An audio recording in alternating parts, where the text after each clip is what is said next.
No matter how many times we see the footage, it shocks us. During the Holocaust, an estimated 6 million Jews died under the regime of Adolf Hitler. They died from starvation, disease, and gassing. But there are some who say that these pictures are not real, that much of what is known about the Holocaust is fiction and not fact.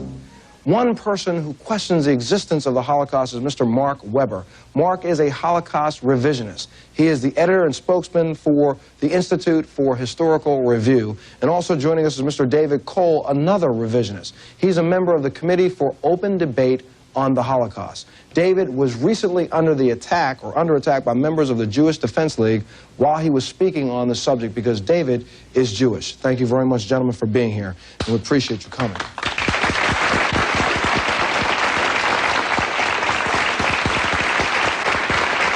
We have all seen the specials, the news clips, the footage. Everyone around the world believes that the Holocaust took place. Why do you think it didn't? Well, Montel, it's very important to understand that no one says that those pictures are not real, as you indicated at the beginning of the program. The pictures are very real, they're very horrible, they're very tragic, and we've all seen them. We've all heard that 6 million Jews died in the Second World War during the Holocaust. But it's very important to understand what these pictures show and what they don't show. These pictures were taken at the Bergen-Belsen concentration camp at the end of the war by the British when they liberated the camp. The people shown these pictures, and it's a very, very terrible pictures. Nobody denies that. Nobody says it didn't happen. Nobody says it's not true. These people were victims of starvation and disease. They died in the last weeks of the war. And they died in the last weeks of the war as, in fact, indirect victims of the war. British doctors who were at the camp themselves at the time the camp was liberated, and many inmates who were at the camp there and elsewhere have also confirmed that conditions at Belsen, although certainly not a country club, were relatively good until the final weeks and months of the war. And that was because in the final weeks and months of the war, all of Germany, all of Europe was in complete chaos. All the railroads were ruined. It was impossible to supply food. It was impossible to supply water. And particularly at Bergen-Belsen, thousands and thousands and thousands of Jews were evacuated from camps further to the east as the Soviets were coming in and sent into this and other camps which were enormously overcrowded. And these people died in large numbers by disease and starvation. But if the policy of the German government had been to exterminate these people, they would have long since been dead, and these pictures would not have been taken. In fact, the German government policy during the war was a very grim one, it was a very harsh one, and so forth. As I said, again, no one denies those pictures. But those people were not victims of a program or a policy of extermination, and that's what Holocaust revisionists say. Well, let's go back a little bit in history here so we can kind of bring everybody up to speed, because I asked for a history lesson myself. I've done some reading on World War II and knew a few things, but just 1933 was when Hitler became the Fuhrer. 1933 was also when Dachau opened. 1938, Hitler entered Vienna, making it part of the Third Reich. 1939, Germany invades Poland. We go on in 1940, the Nazis invade Holland, Belgium, France, Luxembourg. 1941, they invade Russia. 1941, the first death camp was open. And 1942, the final solution was discussed openly. And that final solution was a solution that included the extermination of the Jews. Is that not correct? You raised a lot of very, very good points. We know from German documents, we know from German officials during the war, they did talk about something they called the final solution to the Jewish question. And the German documents that talk about this. But in the thousands, millions, tons of German documents seized at the end of the war that deal with Jewish policy, there is not a single document, not a single piece of paper which talks about or confirms or even discusses an extermination policy. Yeah, but Mark, wait a second. Hitler also knew that if, let's say, he didn't win this war and someone ever found a document that stated that, life would be real tough for him and everyone else. We know, we have German documents which show exactly what the policy was. And these documents are, in fact, very, very important. What the German officials meant by the final solution policy was before end of 1941 was a policy of forced forced expulsion from Europe by forced emigration if necessary and need be. After 1941 and in 1942, this policy changed to one of deporting Jews, uprooting them, and sending them to the east. And that meant first to ghettos and camps in Poland, and then later throughout the war, they were sent to the occupied Soviet territories. That's what the German officials during the war said and meant by this final solution of the Jewish question. Now, at Nuremberg, of course, this whole issue came up at Nuremberg.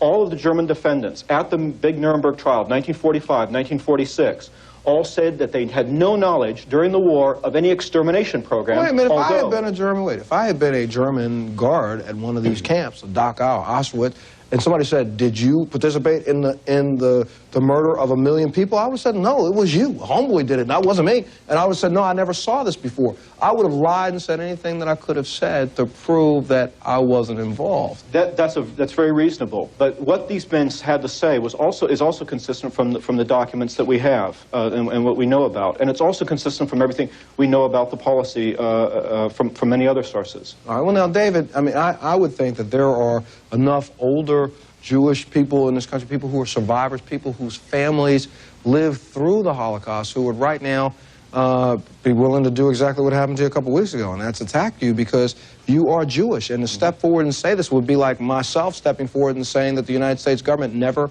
brought slaves to this country. But now, if you were to say that, couldn't people then make a case to show that there was, in fact, slavery?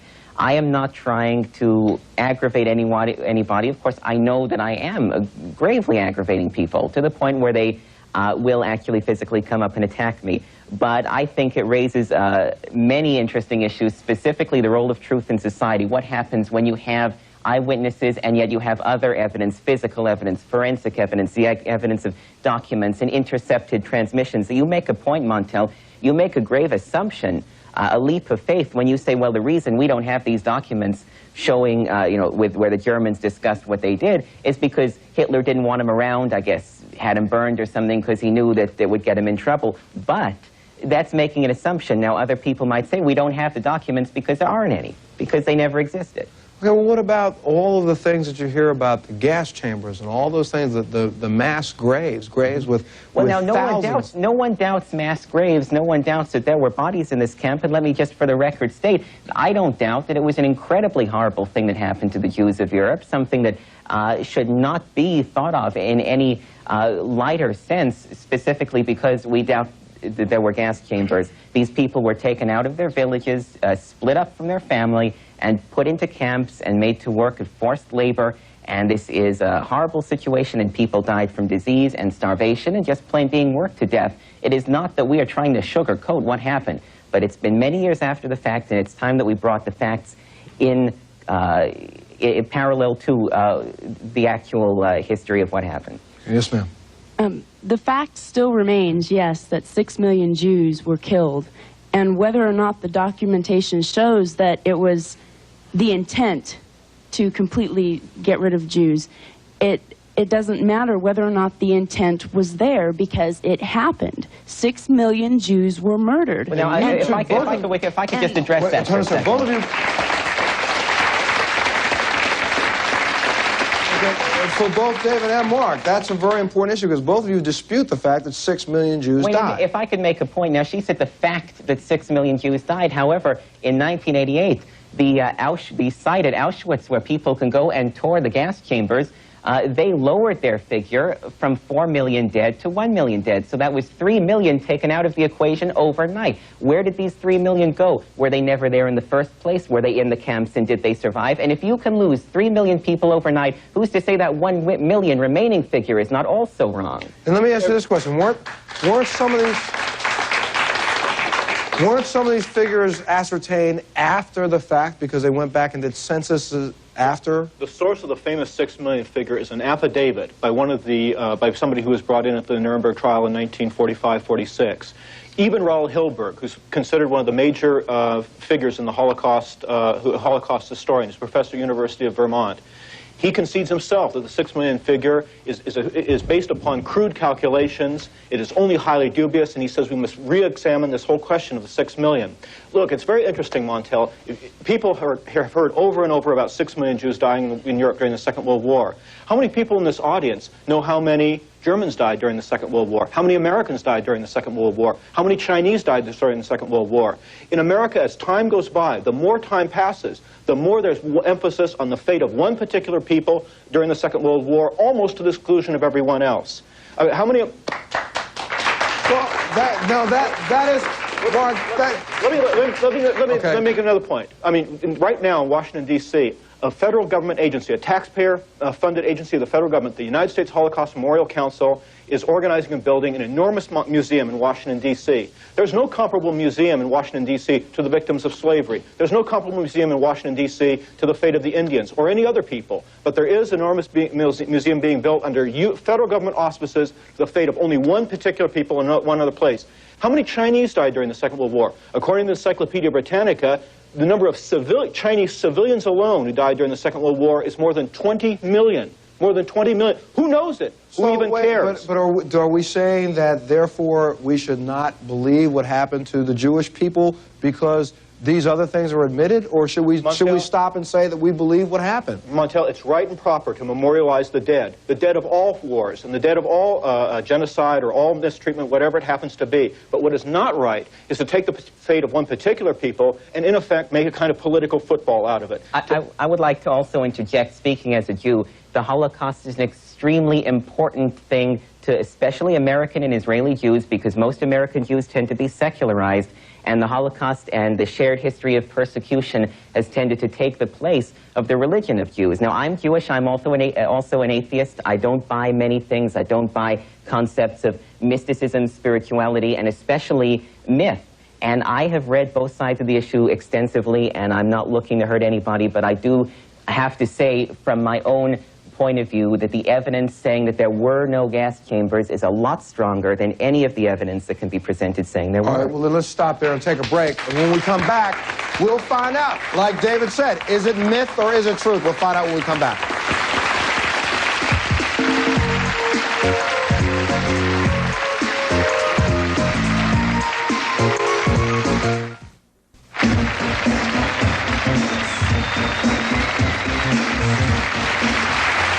We're talking about the Holocaust and whether or not it happened or it didn't happen. And you had a question, sir. Yeah, this was in remark to Dave's earlier statements. You said that they weren't really being persecuted. There we go. My point is, the Jews were selected specifically to be annihilated. I think that's more important than the fact that they were selectively chosen out of various groups to be annihilated. And secondly, I do have to agree with you to a degree that what happened in Cambodia with Khmer Rouge wasn't played up as much as the issue with the Jews, but that still doesn't lessen the fact that the Holocaust occurred. And you both say that it didn't occur. No, Montel, we don't say the Holocaust didn't occur. That's really too simplistic. You know, so what is a revisionist then? Okay, then make it simple enough. Wait a second, all right, before you go, because you're talking a little heady. I want you to make sure everybody can understand what it is you're talking about. What is it that a revisionist wants there to be shown in history? Revisionists say three essential things. We say, first and foremost, there was no policy or program to exterminate the Jews of Europe during the Second World War. Okay, so now stop right there for a second. Don't go too quick, which refutes exactly what the gentleman just asked you, because he said that the policy was they were picked out and isolated to be annihilated. That's certainly true. So you're saying that's not true? They were exclusively persecuted. They were selectively persecuted. They were picked out. They were put in ghettos. They were put in camps. They were a victim group, but there was not a policy or program to exterminate them. Wait a minute, wait. I want you, you're getting ready to run real quick, and I want to slow you down so we can get every point out of what you're saying. So they were selected individually as a group to be put into ghettos and to be starved to death. What was the key? Whether or not it was a gas chamber or not, they were starved to death. No. Montel, look, I mean, during the Second World War, as you well know, as everyone in California, I think, knows, the West Coast Japanese were also selected. They were rounded up. They were put into camp. Sure. Well, yes. Europe during the Second World War was not the United States during the Second World War. There was a lot of food in the United States. There were essentially peacetime conditions. War didn't come here. Certainly the Japanese were not treated anywhere near as bad as the Jews. But the point is simply that they were selectively persecuted. And that's true. That was certainly true with the Jews. And I just want to also pipe in and say that I'd like to call you on what you said. So what if there were no gas chambers, if they were starved to death? Hey, if we even make that much of a point, we've refuted a lot of what is in the history books that say there are gas chambers. Now, if all of a sudden the story is going to change and that the genocide was through starving them to death, well, that makes a great big difference, because then all that you've read in your history has been wrong. We're not prepared to deviate at all from the facts that are presented to us. And if the facts were ever to show that they were starved to death, we would reflect that. Okay, now the second point, you said there are 3 points. That was the first point. Right. Second one. The second point, Montel, is that we dispute the claims made over and over about gas chambers and gassings. That's the weapon of extermination, supposedly. It's very important to realize in this context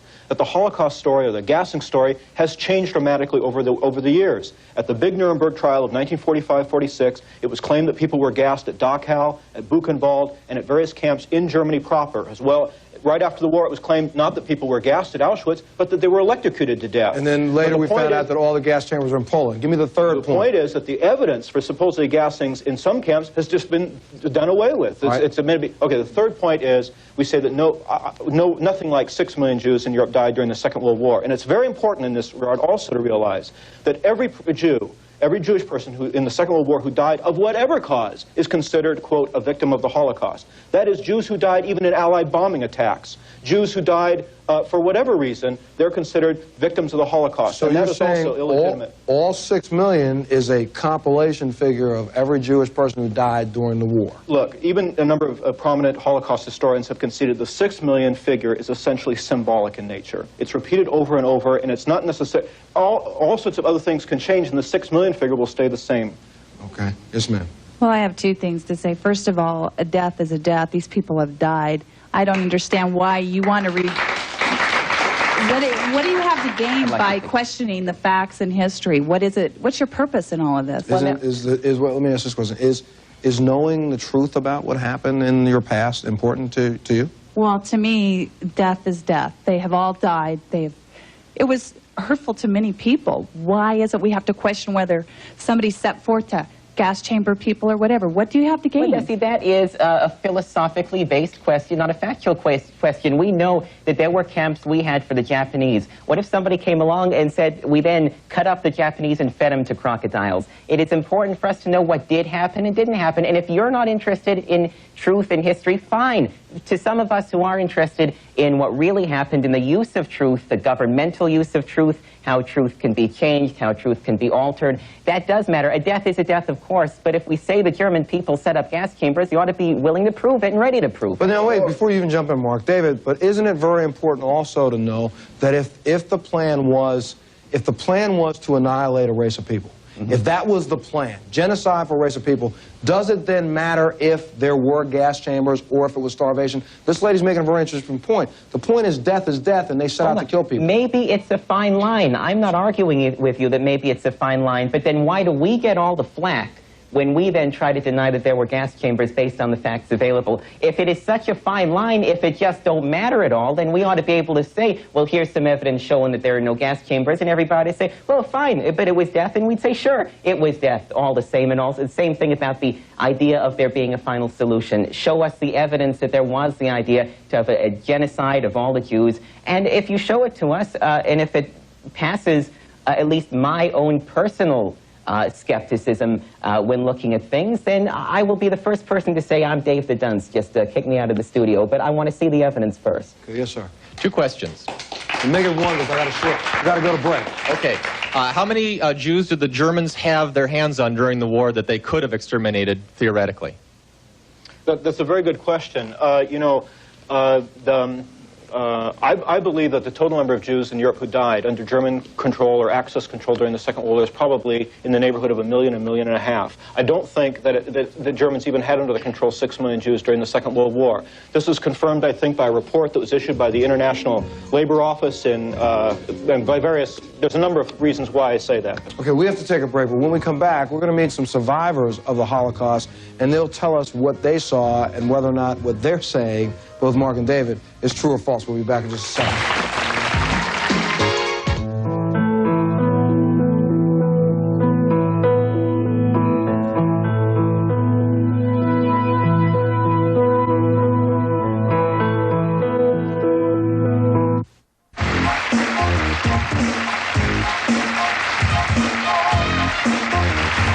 We've been talking about the Holocaust with revisionist Mark Weber and Mr. David Cole. But joining us right now are Dr. Michael Thaler. Michael is a president of the Holocaust Center of Northern California. Michael is also a survivor who lost more than 60 members of his family in the Holocaust. Also joining us are Ernest and Anna Hollander. They are both survivors. Anna's entire family was wiped out in Auschwitz. Now, before we even go any further in the discussion, Ernest, could you take us back to that day in 1944 when your family arrived at Auschwitz? Yes, sure. First of all, I'd like to make an opening statement that I watched before on television, the revisionists, what they said, and I feel it's completely wrong. It's completely not true, because I've been there, and I saw what happened. And I came tonight with pain and agony to tell you all these stories, but I also feel very bad, and I feel sorry for these people who, after 50 years, still claiming there was not a Holocaust, and they tried to hide behind the truth. Well, why don't you tell us some of the truth, Ernest? Let us know. Well, this is the truth. In 1939, when Hitler occupied Czechoslovakia, the part of where I live, the Carpathian Mountains, they gave to the Hungarian government.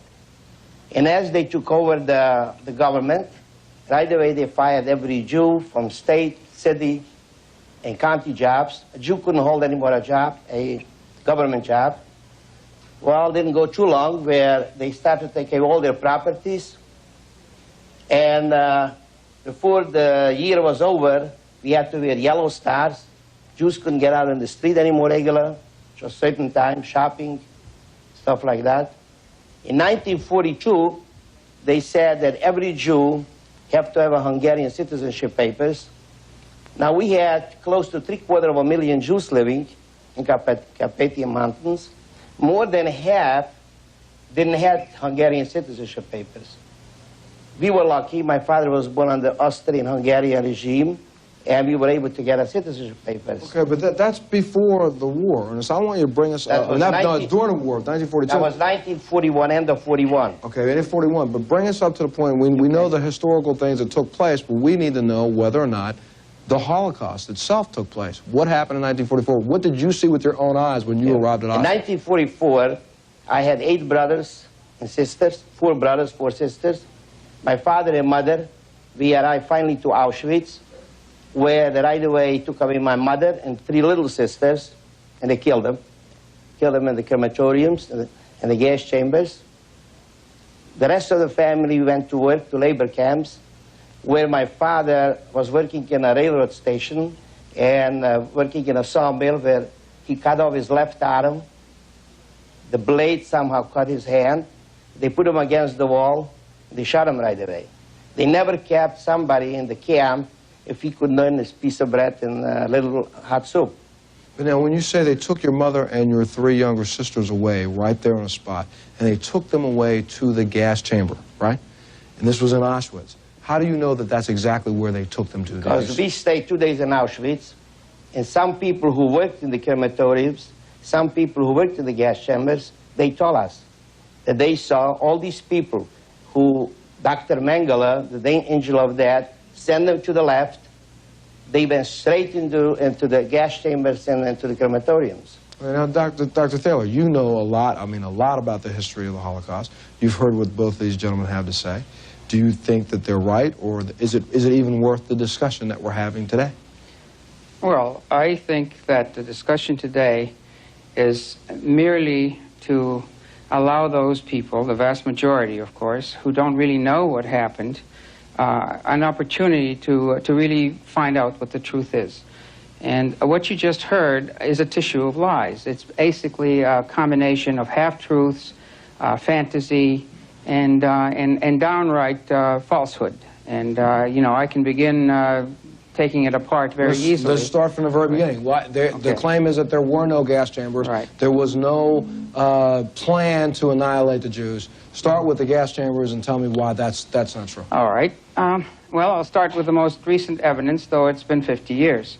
Most recent evidence produced by the young historians in Germany, German historians working on German evidence, German documents, have shown in the last 5 years that the entire program, including the gas chambers, originated from a program which the Nazis called the euthanasia program, which is typical of the terminology that they use. They always inverted the real meaning. Euthanasia, you know, there's going to be an initiative on the California ballot on euthanasia. And euthanasia literally means mercy killing. And the way we talk about euthanasia, it means at the request and at the desire of the patient when they want to end their life, okay? The Nazis used that term just the opposite, to kill people, to murder, to mass murder people whom they no longer desired to be alive because they were useless to them, they couldn't work, they were blind, they were deaf. They even killed soldiers who came back from the front on this program. But now, Doctor, we can get that, but that doesn't tell me about gas chambers. Tell me about gas chambers. Okay. In order to institute this program, throughout Germany, there were installations set up with gas chambers which were disguised as shower rooms in places like Hadamar, Grosseck, Brandenburg, Sonnenstein, Hartheim by Linz, and so on, where they developed this entire program where they took up to 80,000 German children and people who were, as I said, useless to the Reich, and simply gassed them with the excuse of taking them to the showers, and then cremated them. And by 1941, August 1941, there was such an outcry in Germany from the bishops and from mistakes that they made by sending 2 urns to one family, you know, for one child, that they terminated the program. And at that point, they took the staff of this entire program, took them to the killing camps, Sobibor, Belzec, Treblinka, and many of those people became the commanders and the leading people, both in the construction of the gas chambers and in the use of the gas chambers. They also had experimented with the Cyclone B gases during that Euthanasia program. And so and there is physical proof of that left today. There is physical evidence, and there is also strong documentation brought out by the German historians themselves. And this was the beginning of that program, which was then later applied to the destruction of the Jews. Yes, sir. Yes, sir. It's a comment and question directed to you two on the end. It seems like you're running around. Mark and David. Okay. Mark and David. You seem like you're running around in 2 ways. One, the gas chambers, you say prove it, there weren't any. Well, Inside the Third Reich talks about it. There are personal experiences that talk about it. That should be enough. And that they have proof of them being there. Second is that you say 6 million, that's, well, maybe it's less or whatever. Maybe it is. Maybe it was 1 million. So what? That's 1 million people. I mean, that's a lot. Well, now,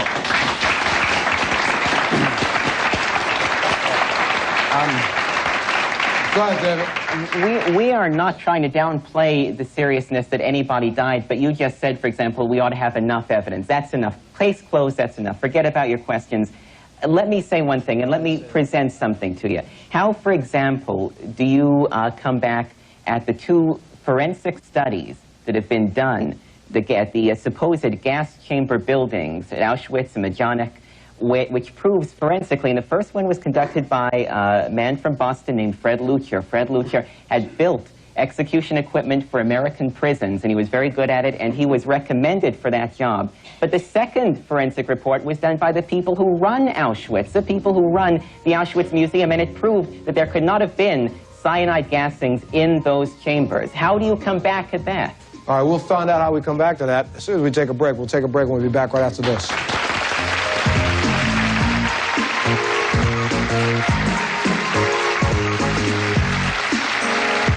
Adolf Hitler was a German duty, declared, to arouse, whip up, incite the instinctive repugnance of the Jews to an even higher pitch. We've been talking about the Holocaust with revisionists and survivors, and for both Mark and David, if we were to presuppose that the Holocaust did not take place, and we were to presuppose that there were no gas chambers, there were no mass burials and no mass gassings, then what we're saying is that someone had a conspiracy to mislead the entire world. Why, for 50 years, would Jewish people want to conspire to mislead the entire world? You see, now you're reading something into that. You're saying they want to conspire. If in fact this was a conspiracy propaganda set up, written by people, presented by people, it was the Soviet government, the British government, and the American government at Nuremberg after the war. The reason that most war propaganda ends up dying X number of years after the actual war. One of the reasons, however, that this particular issue has grown in importance since the war is because the Jewish people have taken it as a very personal issue. It is very important in Israel. It was very important for the founding of Israel. This does not make them conspirators. It doesn't make them bad people at all. It's an issue that they take very personally. And in the Western world, Jews are usually very successful. And I'm speaking as a Jew, and I'm not trying to say that they in any way do anything wrong to become successful. But what matters to Jews can oftentimes be reflected in Western society. If you were to go to Asia, though, the Jewish Holocaust wouldn't matter one way or another, because there are not all that many Jews who have any positions of influence in a country like Cambodia. Dr. Thaler, Dr. Thaler's like churning in his seat. What did you want to say? Well, first of all, I think it's already false to call these people revisionists.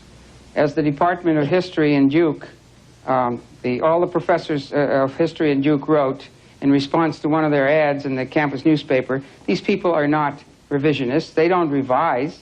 They are deniers. They're basically denying the truth rather than revising the truth. And Dr. Thaler, I'm going to let you finish your point, but then there is also the point that they are questioning history. Right. And we know for a fact, let me finish my point, we know for a fact that history in this country and the books that we see in this country is written incorrectly in a number of ways. Well, I'm going to let you in a second, Anna. Go ahead. But every single point where it gets close to the actual data, the actual information, the actual facts, it's falsehood. For instance, this issue about this man Leuchter, Frank Leuchter Jr., who I just heard quoted as a foremost engineer, with gas chambers. I didn't say the word engineer. Okay. You noticed this. I know why you didn't. Okay. But Fred Leuchter might not have been a licensed engineer, but did he not have the job of building gas chambers and other execution equipment for major American prisons? Was he not profiled on primetime live in the Atlantic Monthly as an expert? No. But David, let him finish. As a matter of fact, this is a lie. The fact is the man masqueraded as an engineer, a builder of these chambers, and then he was arraigned in Massachusetts for practicing engineering without a license. He is not registered as an engineer. The only scientific training he ever had was a BA in history. He was hired by another... So wait. So Dr. Thaler, we've refuted the fact that this man had any qualifications. The question boils down whether there was Zyklon B gas used or not. So in 1988, for a fee of $35,000, he went to Birkenau and he scraped the walls and he did some hocus pocus and he came out 50 years later with the statement that there was no gas, and the court in Canada in which this was tried threw it out and declared him a non-expert. Wait a second, sir. We can't hear you up there. But okay. This is a matter of record. All right, Dr. Thaler, let's stop there for a second. Okay. Anna, you've been trying to get in. Go ahead. I am a living proof of this. I was age of 13 when they took me to Auschwitz with my family. I'm the only one who survived, and I was not too far from the gas chambers. And we knew exactly where then they brought in Jews, and they burned them. We smelled. We breathed that air, we smelled that air, and we knew. We used to say to each other, you see where we are burning the Jews? I was not too far from the crematoriums. When it happened? When it happens, and I was 13 years of age. At that time, my whole family is wiped out. Yes, sir. You have yes, the Holocaust is big business because Germany so far has given the Jews, I think, at least $200 billion. So it's big business. And some of you are still getting $1,000 a month. And a lot of people don't know this. And then people don't realize who brought the slaves to America. They were Jewish ships. Well, wait a minute. That's a whole nother thing. Let's take a break, because what the issue that we're talking about today is whether or not there was a Holocaust. We'll talk about slavery and who brought them here later. We'll be back after this. I'm not going to let you go on.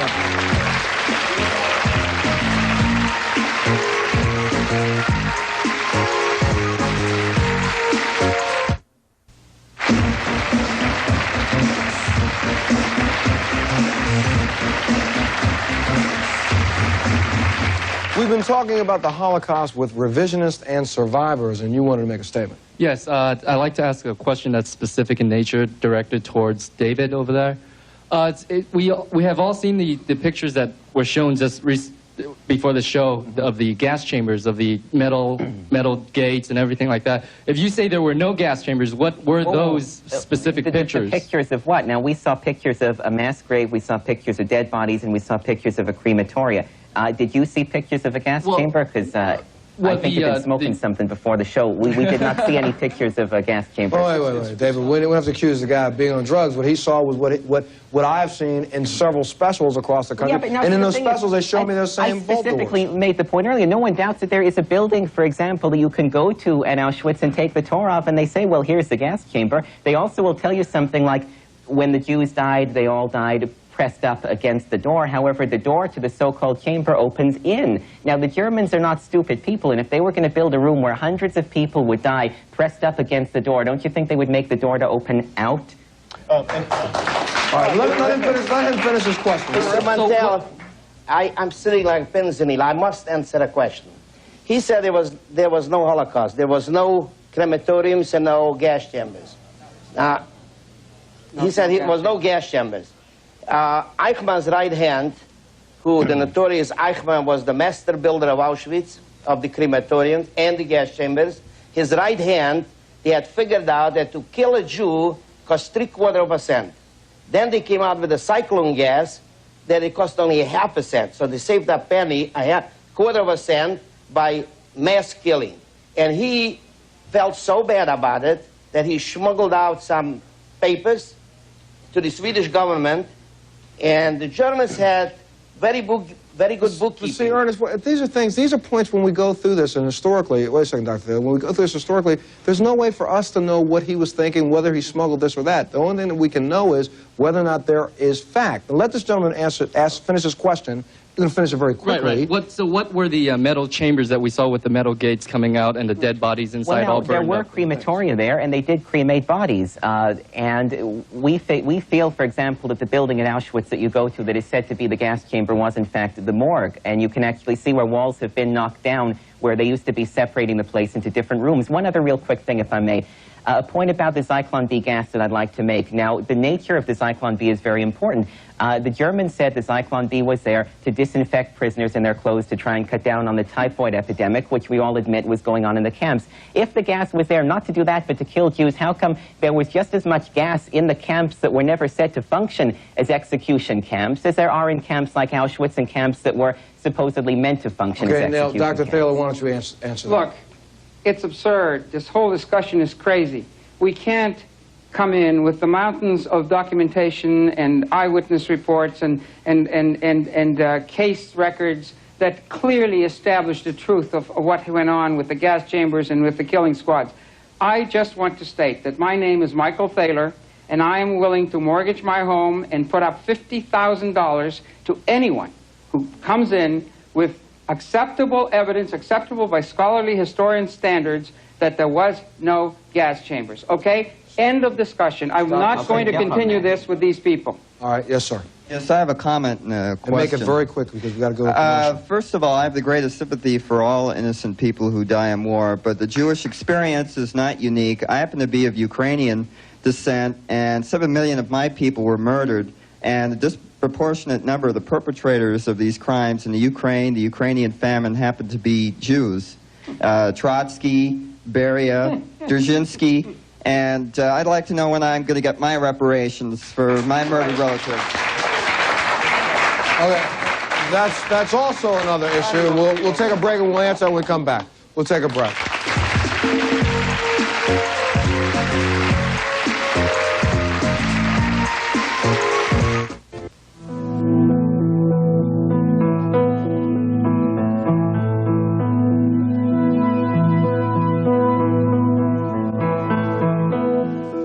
You had a question, sir.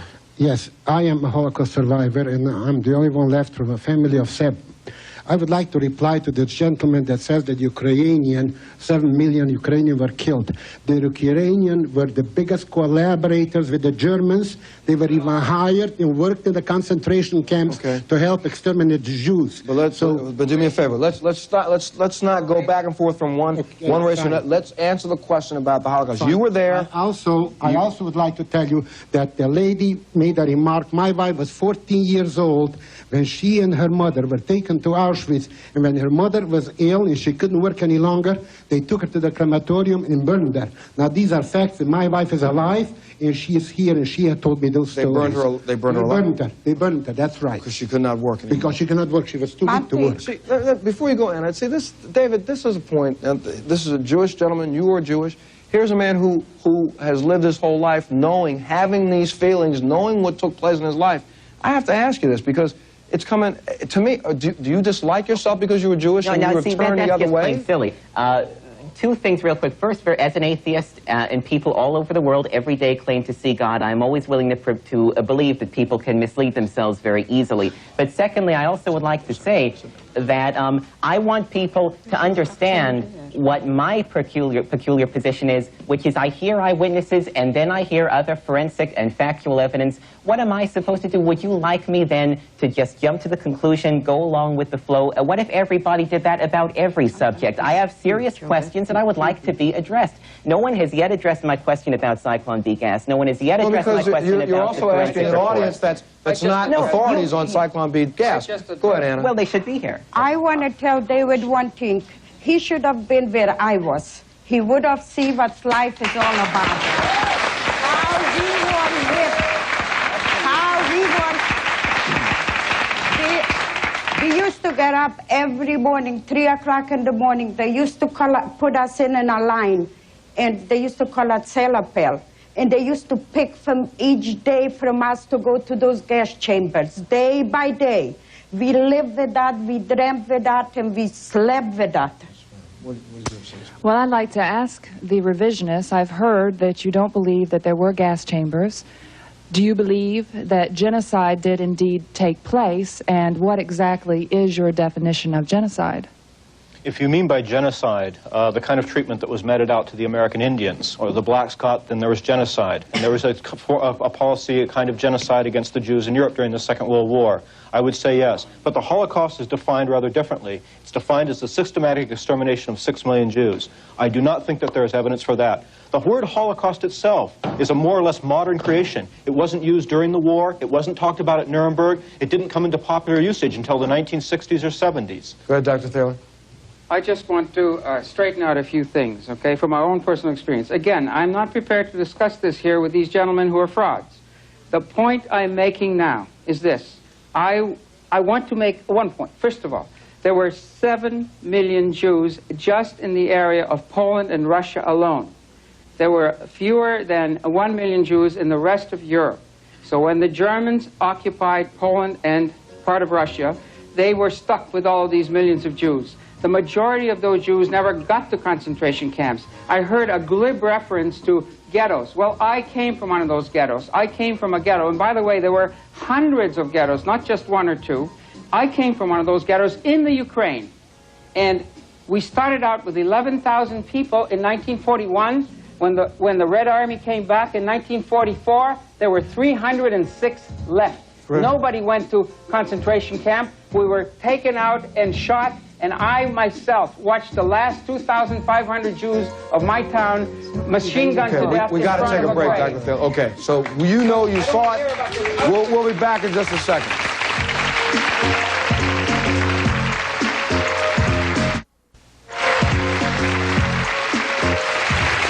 We've been talking about the Holocaust with the revisionists and survivors. Anna, you wanted to make one final point? Yeah, I would like to make one point.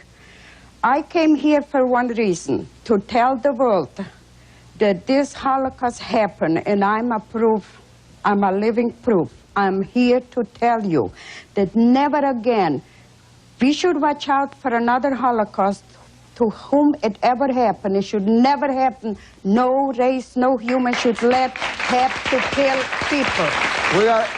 We got to go. Join us again on the next Montel Williams Show.